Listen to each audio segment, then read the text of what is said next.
Marcus Aurelius said, "What we do in life echoes through eternity."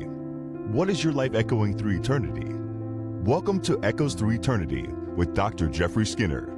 Our mission is to inspire, engage, and encourage leaders from across the globe to plant missional churches and be servant leaders. So join us and hear the stories of servant leaders reverberating lives as God echoes them through eternity. Brought to you by Missional Church Planting and Leadership Development and Dynamic Church Planting International. Welcome in to Echoes Through Eternity. I am your host, Dr. Jeffrey D. Skinner. What is God echoing through your life today?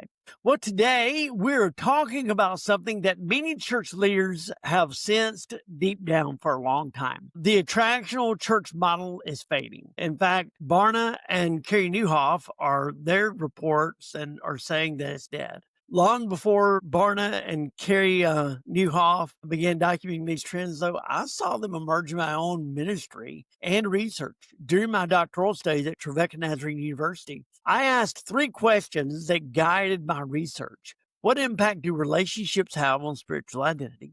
What impact do methods have on spiritual identity? And what impact do experiences have on Christian identity, spiritual identity? And that study became my dissertation, Love Me, Reintroducing Jesus to the Next Generations. And later, it became the foundation of my book, Reachable, 7 Keys to Loving, Mentoring, and Leading the Church of the Next Generations, which can be found on Amazon.com in Kindle or hardback, even paperback, and audiobook as well.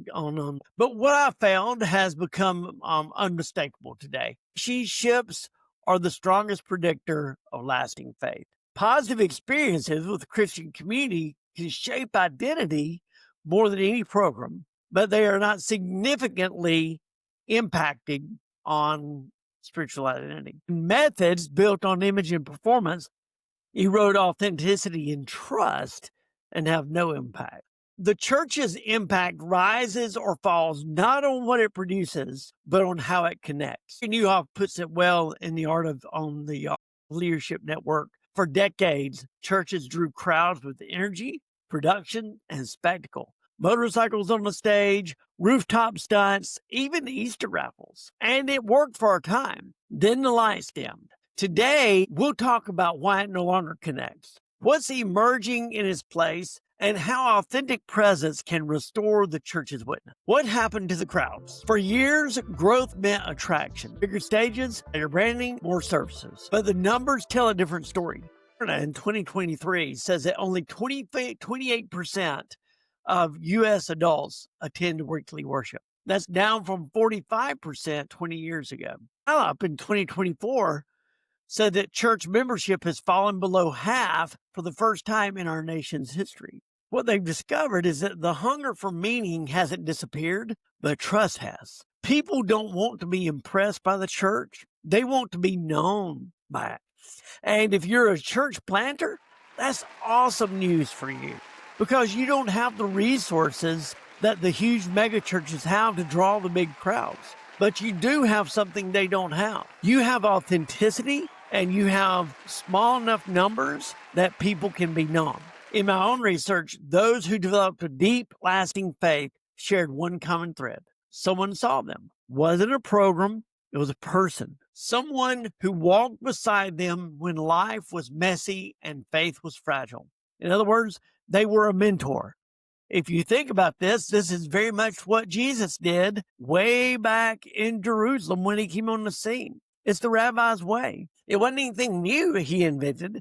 He just picked up on what the culture was doing, and that was he just walked in the highways and the byways of life. And as he went, he built relationships with people, and then he had a system in place to where he would mentor them, he would mentor a few, and then he would multiply himself, replicate himself in others, and they would do the same. In other words, we're making Christ-like disciples. When the church loses that relational heartbeat, attendance decline is only the symptom. The real disease is disconnection. Why it stopped working? The attractional model assumed that cultural limitation would lead to conversation. If we looked enough like the world on Sunday, the world might show up. But post-pandemic life proved otherwise. Pew in 2024 found 63% of Americans now distrust organized religions. In other words, they gave them a slick marketing campaign, but when they showed up, it was all fluff and no substance. Younger believers see production as performance. They do not want a performative faith. They want a faith that matters. It's a salient Christian identity, an identity, a Christian identity, a faith that shapes who they are and makes an impact on their life and leaves an impact on the world. We've kept the form of faith, but lost its breath. In my doctoral data, this showed up clearly. When methods overshadow meaning, spiritual identity weakens. When faith is presented as a shadow instead of a shared journey, people quietly slip away. And they can do that in a huge church in an anonymous way. No one will miss them. It's not that the gospel lost its power, it's that we packaged it in a way that no longer felt authentic. Faith formed only in the pew rarely survives the pressure of the week. The church was never meant to be a spectacle. It was meant to be a sanctuary. Relevance to worship. For years, the question was, how do we stay relevant? Today, the question is, who actually sees me? The earliest believers didn't ask for programs. They asked one another, how is it with your soul? That question still changes lives. In my study, those with a strong spiritual identity always linked it to relationship. A pastor, a teacher, a mentor, or friend who listened and guided without judgment. Relevance fades fast. Relationship endures. If you want to reach this generation, offer a relationship, not a rehearsal. They're not looking for a shadow. They're looking for someone to walk with them, from platform to presence. The stage once symbolized authority. Now it signals distance. Jesus didn't build stages. He built tables. He shared meals with sinners, sat with the lonely, and looked people in the eye. Presence is harder to measure, but it's what the world craves. In my interviews with young adults, the turning point was always presence. Someone who noticed them, prayed with them, walked through their pain. That kind of faith can't be streamed on stage or staged. It must be shared. You know, this shift from platform to presence hit me personally a few weeks ago. I was prepping for this episode, running on caffeine, tight deadlines, and too little sleep. I pulled on a hypernatural polo, a simple merino blend, and paused. It sounds small, but it reminded me that even what we wear can be a moment of presence instead of performance. A chance to breathe, slow down, and feel human again. If you've ever tried, if you haven't tried them, check out hypernaturalstyle.com. Use the code ECHOES for 20% off. It's not about fashion. It's about living with intentional peace. Now back to what really draws people to Jesus, his authentic presence. From attendance to formation. The Great Commission never said make attendees, it said make disciples. Barna in 2022 found that believers active in small groups are twice as likely to report joy and purpose. Formation doesn't happen in a crowd, it happens in conversation, in service, in shared life. That's where people find belonging and meaning. And if you're planting a church, keep this in mind. Transformation is slow, but it's real. It cannot be microwaved. Microwave faith cools quickly. And when it takes root, but a transformation is slow, it's a crock pot faith. And when it takes root, it lasts. Returning to the source. The healthiest faith communities aren't built on personality or production. They're built on shared life.